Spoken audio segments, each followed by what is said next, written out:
Bonjour à toutes et à tous, je suis ravie de vous retrouver dans Smart Food, votre rendez-vous consacré à la transition alimentaire. Nos habitudes évoluent, le contenu de notre assiette aussi et ça nous intéresse. Chaque semaine sur Bismart, je vous propose une analyse, un décryptage des enjeux, des tendances et des innovations en matière de production et de consommation. Aujourd'hui, dans notre rubrique à la carte, nous allons nous intéresser au Dark Kitchen. La crise les a fait rentrer dans la lumière. Les Dark Kitchen, ce sont des restaurants fantômes. Plus de salles, plus de serveurs et une cuisine entièrement tournée vers la livraison. Et le concept séduit. De quoi faire bouger les lignes de la restauration traditionnelle tout en soulevant quelques interrogations. Comment ces enseignes réussissent-elles à émerger alors qu'elles n'ont pas pignon sur rue? Le modèle est-il amené à se développer davantage, à évoluer? Les Dark Kitchen vont-elles réellement révolutionner le monde de la restauration? C'est ce que nous verrons dans quelques instants avec mes invités. Et puis notre rubrique Nouvelles recettes. Je vous invite aujourd'hui à la cantine. Une cantine nouvelle génération. Des frigos connectés vous permettent de vous restaurer librement et à tout moment de la journée. Ce sera en seconde partie d'émission. Voilà, vous avez le menu de la semaine. Alors Smart Food, c'est parti.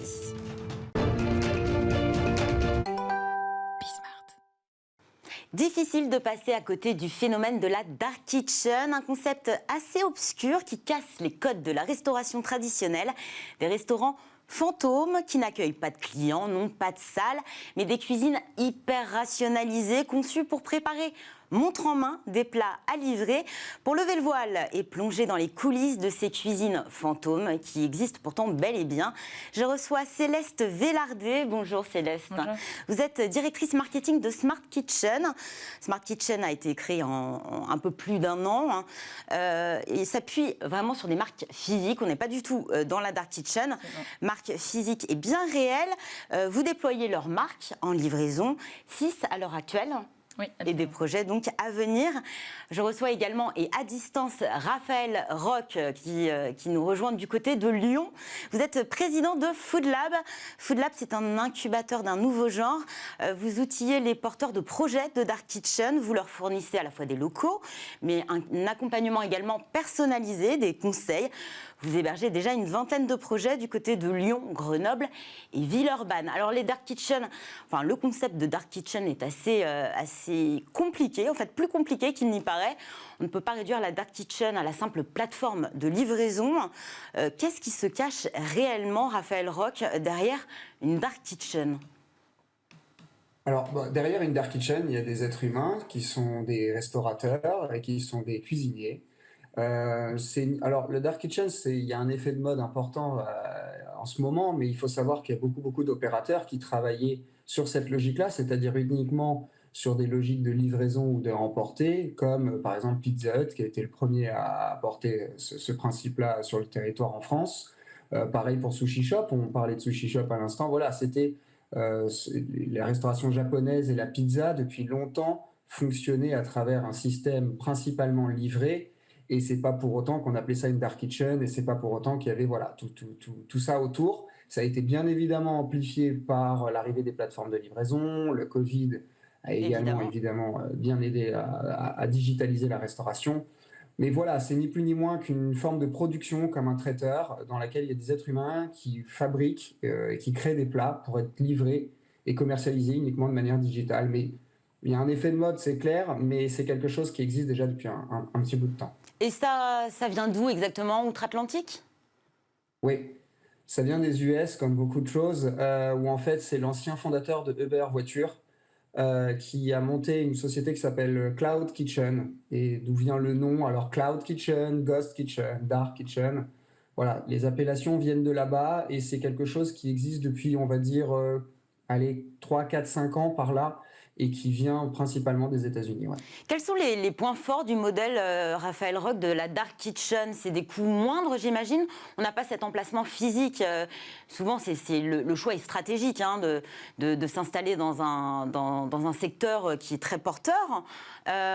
C'est des économies. C'est plus rentable, finalement, de se lancer dans une Dark Kitchen? Alors oui, il y a ça, c'est sûr, mais il y a aussi un autre point qui est très important, qui est selon moi la diversification des canaux de commercialisation. C'est-à-dire quand vous êtes un restaurateur et que vous avez une marque de street food, en règle générale, aujourd'hui vous passez de la livraison, c'est relativement compliqué, puisque c'est devenu un vrai outil de commercialisation. Et souvent, ce qui se passe, c'est quand vous avez un restaurant physique qui accueille du public, c'est très compliqué de faire cohabiter les flux de livreurs et les flux de clients parce que c'est pas du tout les mêmes logiques, c'est Ça souvent pas le même encombre aussi emballage, souvent ça vient l'entrée. dégrader. Pardon? Ça vient encombrer l'entrée. On a des livreurs qui viennent Exactement. récupérer les commandes pour... Exactement, ouais, voilà. Et du coup, ça vient casser l'expérience client qui reste très importante dans les métiers de la restauration. Donc aujourd'hui, les opérateurs qui se positionnent sur la dark kitchen recherchent évidemment, parce qu'aujourd'hui les flux sont de plus en plus importants en livraison, donc forcément il y a une rentabilité économique qui est importante et intéressante, mais aussi pour permettre de diversifier leurs canaux et de séparer les flux, comme je l'expliquais, pour pas créer d'embouteillage, pas créer de problématiques opérationnelles et notamment de nuisances, parce que voilà, tout ça génère un flux c'est une nuisance, et aussi bien quand on est dans un régime de copropriété, c'est compliqué, qu'en centre-ville, pour plein de raisons. Voilà, c'est notamment les deux principaux intérêts de la Dark Kitchen aujourd'hui, c'est d'avoir un outil dédié qui commercialise en livraison et qui permet de désengorger son point de vente physique, et souvent aussi d'apporter un laboratoire de production. C'est-à-dire dans une Dark Kitchen, c'est une grande cuisine, hein, pour vulgariser, on peut faire la production de ces points de vente physiques de manière délocalisée, parce que souvent les cuisines des restaurants classiques sont souvent petites, et du coup c'est assez compliqué de produire. Donc ça permet d'avoir un outil de production délocalisé aux normes dédiées à cet outil-là, et qui permet d'éviter la gestion des flux. Céleste Vélardé, le restaurant physique, c'est souvent une vitrine, hein. Les restaurants qui opèrent via des dark kitchens sont des marques dites virtuelles.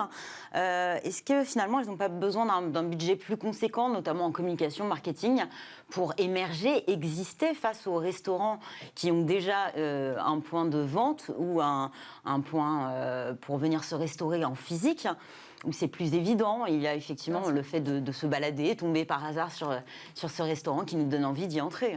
Alors si, absolument. C'est la raison pour laquelle nous, Smart Kitchen, on a décidé de choisir des marques, donc des marques de restaurants existants avec pignon sur rue. Qui ont déjà une petite notoriété. Absolument. On travaille avec des restaurants qui ont une renommée, des restaurants premium qui sont champions sur leur verticale. Donc ça va du burger au thaï en passant par la pizza et la healthy food. Effectivement, on pense on croit vraiment en la puissance d'une marque, que le client puisse se rattacher à un chef, à un lieu, ce qui n'est pas le cas d'une marque 100% virtuelle créée de toutes pièces, où effectivement il est beaucoup plus compliqué d'émerger. Il y a eu énormément je pense qu'il y a des centaines de marques virtuelles qui sont nées pendant le Covid et qui ont disparu depuis parce que très compliqué pour elles d'émerger face à toute l'offre. Oui, il y a une offre qui est considérable et effectivement perdue sur un agrégateur de commandes type Uber Eats, Deliveroo. Il est difficile effectivement de se faire remarquer, et là ça demande un travail aussi de fond, hein, j'imagine. Bien sûr. Raphaël Roch, quelles sont les relations d'ailleurs que les dark kitchens entretiennent avec ces agrégateurs de commandes? J'imagine qu'il y a des commissions assez importantes. Oui, tout à fait. Alors tout va dépendre de la puissance de votre marque. C'est toujours pareil. Que vous vous appelez McDonald's ou vous êtes un primo-accédant, vous n'aurez évidemment pas les mêmes conditions, ce qui est normal. Donc oui, évidemment, ils commercialisent, une dark kitchen commercialise à travers des outils digitaux, dont les agrégateurs, évidemment, qui représentent aujourd'hui clairement la majorité de leurs ventes, c'est une certitude. Après, les agrégateurs aussi sont évidemment très intéressés par les marques virtuelles, non par les Célestes, parce que évidemment, ils sont dédiés à leur outil, ils sont souvent bien pensés, répondent clairement à la demande du consommateur sur des segments très précis, monoproduits et ainsi de suite. Donc il y a une discussion qui s'entame entre ces deux parties, et nous, le réseau Food Lab, évidemment, permet d'accompagner les porteurs de projets ou les chaînes ou les enseignes existantes à travers ces nouvelles optiques, cette nouvelle façon de travailler. Donc nous, on a des contacts privilégiés sur les plateformes de livraison, c'est-à-dire des conditions un peu plus intéressantes. Concrètement, j'aimerais qu'on plonge dans les coulisses des dark kitchens. J'ai envie de commander, par exemple, un burger. Je vais passer ma commande. Concrètement, dès réception de la commande dans une dark kitchen, comment ça se passe jusqu'au moment de l'expédition? Tout simplement, vous avez un moniteur, donc une tablette en règle générale, sur laquelle tombe la commande. Donc, comme dans un restaurant classique, hein, la commande s'affiche sur une interface et il y a un ticket qui sort, voilà, qui correspond à la commande. Donc là, à ce moment-là, la cuisine produit la commande. Il y a quelqu'un donc qui est en production, une, deux, trois personnes en fonction des volumes de commandes, qui produisent la partie chaude. Il y a une personne en partie froide qui, elle, va se permettre de faire les entrées, les desserts, les boissons, le packaging, synthétiser le tout, l'emballer, l'empaqueter dans un sac pour ensuite le remettre à un client qui souhaite l'emporter ou à un livreur pour l'acheminer vers le client final. Le temps est précieux dans ce moment-là. Généralement, on va être livré en moins de 30 à 45 minutes entre le moment où on passe la commande et effectivement le moment où on va pouvoir savourer le plat. Le modèle, d'ailleurs, que ce soit sur les dark kitchens ou la digitalisation et ces restaurants physiques qui se reposent vers la livraison, c'est justement la livraison rapide, efficace, de qualité, mais la livraison est généralement sous-traitée. C'est un point névralgique et pourtant, elle n'appartient pas à ces restaurateurs. Comment s'assurer que la livraison soit efficace, parce qu'elle fait partie du service? Oui, bien sûr. Alors nous, dans le cadre Smart Kitchen, on a un vrai accompagnement des marques sur ces sujets-là. Donc on va prendre leur offre existante dans leur restaurant et l'adapter à la livraison. Et ça va passer par évidemment l'offre, le pricing et un packaging qui va complètement être retravaillé pour rendre cette offre 100% adaptée à la livraison. Quand vous parlez d'offres adaptées à la livraison, est-ce que ça demande à ce que certaines recettes soient totalement revues? Oui, absolument. Alors, selon le point de départ, on a un panel de marques, comme je vous le disais. On a certaines marques, PNY par exemple, qui a un produit qui se livre très très bien de base et sur lequel on n'a a priori pas vraiment de modifications à apporter à la carte, versus une marque comme Bambou, donc un restaurant rue Déjeuneur Thaï.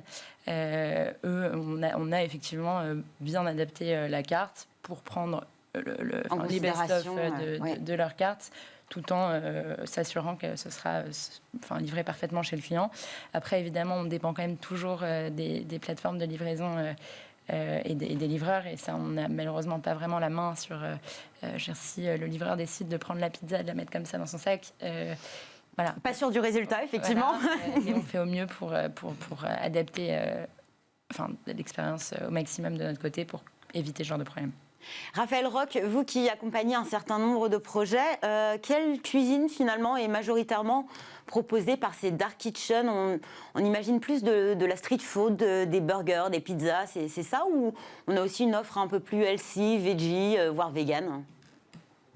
Alors, très clairement, ceux qui performent le mieux, c'est le burger, c'est la pizza, c'est les sushis. Voilà.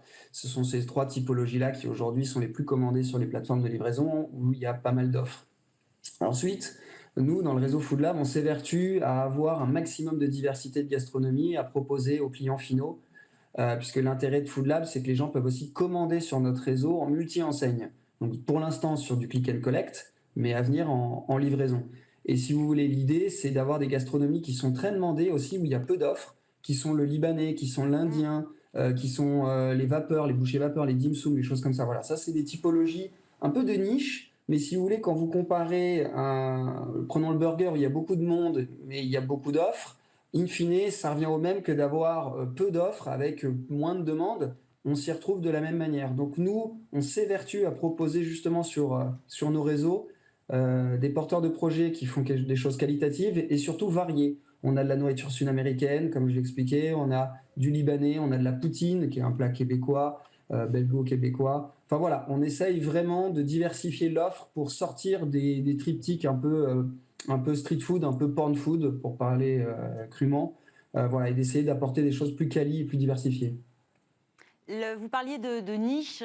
Finalement, la dark kitchen, c'est aussi un moyen de tester un nouveau concept, peut-être moins dangereux que de louer un local physique pour s'installer. Clairement, c'est aussi un des points importants chez nous, c'est qu'on incube, comme vous le disiez, et on accélère. On incube parce que tous les nouveaux porteurs de projets, chez nous, ils peuvent se lancer, matériel compris, pour une enveloppe de 15-20 000 euros grand maximum, ce qui est objectivement très faible quand on sait les coûts que demande un local aux normes, avec les extractions et ainsi de suite. Vraiment, l'intérêt de Food Lab, c'est de permettre aux porteurs de projets, en tout cas ceux qu'on incube, de se lancer rapidement sur une courte durée d'engagement et à moindre frais. Et ça, c'est vraiment aussi l'ADN qu'on a souhaité développer avec Food Lab, pour permettre à des gens de tester ce qu'ils veulent faire et ensuite potentiellement s'implanter dans des points de vente physiques à travers des locaux flagship qui vont valoriser leur marque, qui vont permettre de l'étendre tout en conservant un canal de distribution livré dans nos enceintes. Il y a aussi quelques critiques qui sont formulées à l'égard des dark kitchens. Céleste Velarde, qu'est-ce que vous répondez à tous ceux qui assimilent finalement ces dark kitchens ou alors ces cuisines orientées vers la livraison, même si elles ont un emplacement physique, qui assimilent donc ces cuisines à une forme d'industrialisation de la restauration? On a l'impression que c'est un peu c'est de l'ampleur du séisme provoqué par l'essor de la grande distrib face à ces petits commerces, notamment de bouche, il y a plus d'une cinquantaine d'années. Je réponds que c'est des modèles complémentaires, en fait, que le retail et le digital sont tout à fait complémentaires et qu'un client qui aujourd'hui souhaite aller se restaurer sur place, avoir l'expérience qu'on connaît d'un restaurant, peut tout à fait le lendemain avoir une très bonne expérience en livraison de ce même restaurant. Et ça répond juste à des besoins tout à fait complémentaires. On traite souvent plus de volume en fait. On va peut-être passer par des centrales d'achat pour passer les commandes. Est-ce que ces cuisines, livraison, dark kitchen, se sont saisies des problématiques de durabilité et de tous les enjeux que pose notre alimentation aujourd'hui? Est-ce qu'on va faire proposer, vous le disiez, Raphaël Roch, des produits de qualité? Est-ce que finalement, la problématique du bio, du healthy, du circuit court est prise en compte par la livraison, en fait, par ce nouveau système de restauration? Absolument. Je rejoins Raphaël sur... effectivement, la pizza, le sushi et le burger restent le cœur de ce qu'on livre. Maintenant, on a dans notre portefeuille de marques, une des marques les plus performantes d'ailleurs, Wash, qui est donc une marque healthy, vegan, qui a beaucoup de produits bio, vegan, qui travaille avec Bearpack qui a des... Justement, j'allais vous en parler. Est-ce que la problématique des emballages, puisque livraison égale emballage, est prise en compte en fait pour réduire les déchets? Absolument. On cherche constamment des solutions pour réduire le packaging, le nombre de références par plat. On optimise sur un plat le nombre d'items qu'on va utiliser pour livrer ce plat-là. Et quand c'est possible, on travaille avec du packaging réutilisable afin de nettement réduire les déchets. En ce qui concerne les achats, c'est nous qui opérons nos marques. Donc nos cuisiniers se rendent chez les marques partenaires, se forment là-bas et on hérite donc un cahier des charges de la marque partenaire, notamment donc sur les achats, où là on va... Et qui va être raccord finalement à ce qui est fait dans un restaurant physique. Absolument. On a un PNY, va nous dire, qui souhaite travailler avec tel boucher, avec telle boulangerie pour son pain, et ça, on le voit aussi notamment qu'il y a des grands chefs qui se sont lancés avec la crise sanitaire dans la livraison. Nous, on travaille avec Greg Marchand, par exemple, qui est chef étoilé, avec qui on a déployé la marque FTG. Et donc, oui, on n'a absolument aucun problème à livrer cette cuisine de grand chef sans altérer la qualité.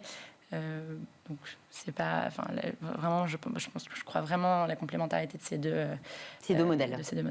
On l'a dit, la crise va vraiment accélérer cette tendance au dark kitchen. Elles existaient bien avant 2020. Raphaël Roch, est-ce que finalement la crise a été aussi l'occasion de créer des opportunités de business pour certains?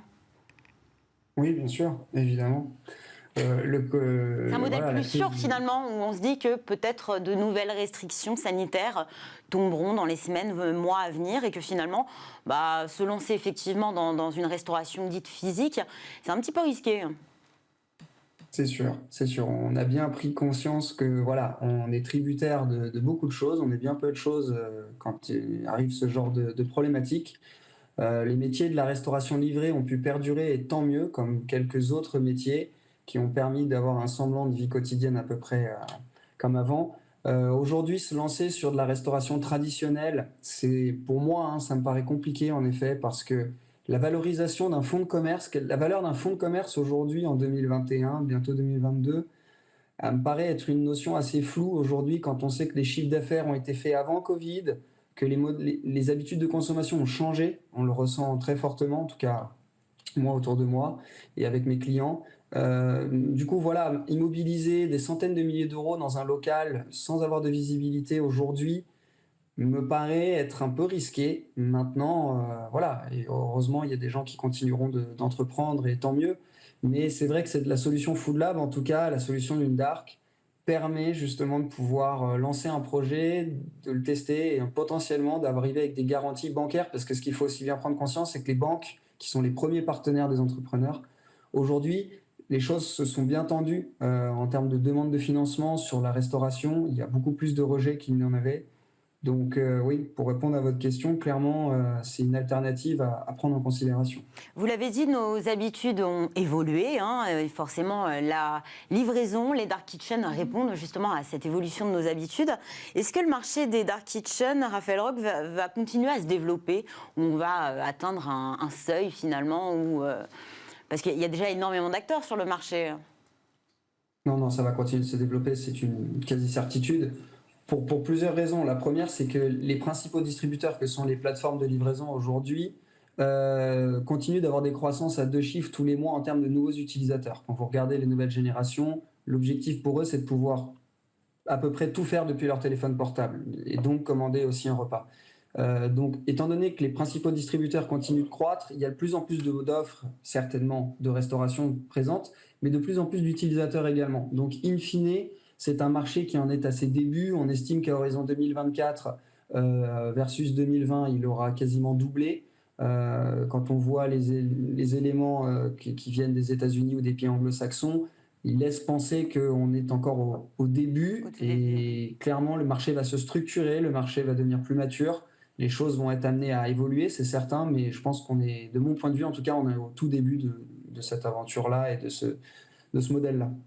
En préparant cette émission avec Caroline Ricross, on s'est aperçu que le modèle semblait évoluer et que finalement beaucoup d'acteurs qui opéraient dans la dark kitchen semblent se tourner davantage vers une digitalisation des restaurants physiques, ce que vous faites, hein, click and collect, livraison, c'est ce que vous faites, Smart Kitchen. Est-ce que ça sonne vraiment la fin, déjà d'une part, des dark kitchen, et comment l'expliquer? C'est un problème de nom ou c'est un problème lié au concept lui-même?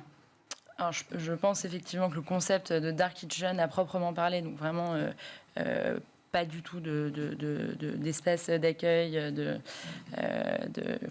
vraiment un modèle dans lequel...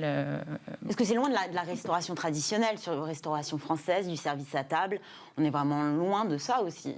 Oui, mais encore une fois, l'un n'empêche pas l'autre. Tant qu'on se rattache à une marque existante, nous, ce qu'on propose à nos marques partenaires, c'est aussi d'aller tester une zone de chalandise où elles ne sont pas du tout présentes avant de s'y implanter en retail. On est vraiment la rampe de lancement digital de ces restaurants partenaires. Et ça a plutôt vocation à grossir. On a énormément de demandes de marques qui souhaiteraient être accompagnées sur ce plan-là. Donc, si ça, vous appelez ça de la dark kitchen, dans ce cas-là, ou en tout cas de la livraison. Voilà, donc, on se tourne davantage vers un modèle hybride, si j'ai bien compris. Absolument. Livraison, dark kitchen, restaurant physique. Retail digital. Merci beaucoup, Céleste Vélardet. Vous êtes directrice marketing de Smart Kitchen. Merci d'être venue en plateau à mes côtés. Merci à vous. Merci à vous, Raphaël Roch, du côté de Lyon, président de Food Lab. Dans quelques instants, je vous propose une immersion dans une cantine d'entreprise. Elle accueille depuis peu une offre de restauration en libre service, équilibrée et connectée. Restez avec nous, c'est notre nouvelle recette de la semaine. Cette semaine, notre nouvelle recette réinvente nos pauses déjeuner. Entre le télétravail et le protocole sanitaire en entreprise, il faut bien le dire, nos pauses méridiennes n'avaient plus tout à fait la même saveur ces derniers mois. La période a créé de nouvelles attentes chez les salariés, désireux de trouver ce moment sacré où l'on peut à la fois partager et se restaurer. Loin du self de nos restaurants d'entreprise, je vous propose une offre de restauration collective nouvelle génération. Un frigo connecté, accessible à toute heure de la journée, alimenté en repas frais, sains et de qualité. C'est la solution clé en main proposée par Foodles. Bienvenue dans une cantine digitale. Le reportage de Kossé Labouèche.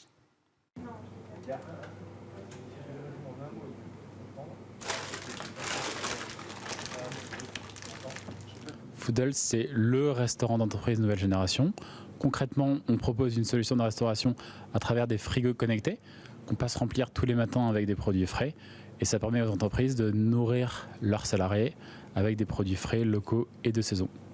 Aujourd'hui, on travaille avec des traiteurs partenaires qui cuisinent à façon pour nous, c'est-à-dire qu'on élabore en interne l'intégralité des recettes des produits qu'on ensuite fait produire avec des traiteurs partenaires à qui on impose une charte qualité stricte. Par exemple, chez Foodle, vous ne trouverez que des poissons issus de filières responsables. Vous ne trouverez que des volailles françaises, vous trouvez 98% de produits frais, etc., etc. Donc on fait produire à façon par des traiteurs, on élabore en interne toutes les recettes. Et la petite nouveauté avec la levée de fonds qu'on vient de faire, c'est qu'on va internaliser une partie de la production en ouvrant notre propre laboratoire de production, ce qui nous permettra d'être d'autant plus réactifs pour créer de nouvelles offres et de connaître encore mieux le métier de la restauration, qui est quand même le cœur de l'offre. Alors on vient juste de lever 31 millions d'euros auprès de deux fonds français, dont Infravia et la BPI. L'idée de cette levée de fonds, c'est avant tout de se lancer en Europe, dans 2 nouveaux pays d'ici à la fin de l'année prochaine. Donc ça, c'est la première chose qu'on va faire grâce à cet apport d'argent frais. Et la deuxième chose qu'on va faire, comme je vous le disais, c'est la mise en place de ce nouvel outil de production à travers une cuisine centrale qu'on va ouvrir et qui nous permettra d'être encore plus réactifs pour la production de nos repas. Alors Foodles, pour nous, c'était un choix qui coulait de source et c'est un triple choix. D'abord, c'est le choix de la simplicité. C'est une solution extrêmement simple à déployer, rapide à mettre en œuvre. Deuxièmement, c'est une offre de qualité et avec un rapport qualité-prix exceptionnel. Et enfin, surtout, c'était une offre qui crée de la convivialité, de la cohésion, qui permet aux collaborateurs de se retrouver et de partager des moments ensemble sur le lieu de travail. Le côté nutritionnel est important, mais le côté convivial l'est tout autant. Nutritionnel, c'est important de manger sain et équilibré lorsque on est au travail plusieurs heures par jour. Et puis, naturellement, avoir apporté une offre diversifiée, approvisionnée sur des circuits courts, c'est également très important pour les collaborateurs engagés pour la protection de l'environnement, que sont les collaborateurs d'Odo BHF. Enfin, cette offre, elle doit être aussi matière à créer du lien, de la convivialité, donc elle doit être porteuse de bons moments dans la journée. Des moments qui, il faut bien le dire, nous avaient beaucoup manqué. C'est la fin de cette émission. Merci à tous de nous avoir suivis.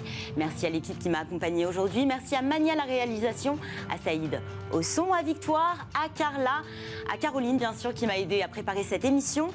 N'hésitez pas à nous retrouver sur les réseaux sociaux, commenter, liker, partager. Je vous donne rendez-vous la semaine prochaine pour un nouveau rendez-vous de Smart Food. Passez une excellente journée.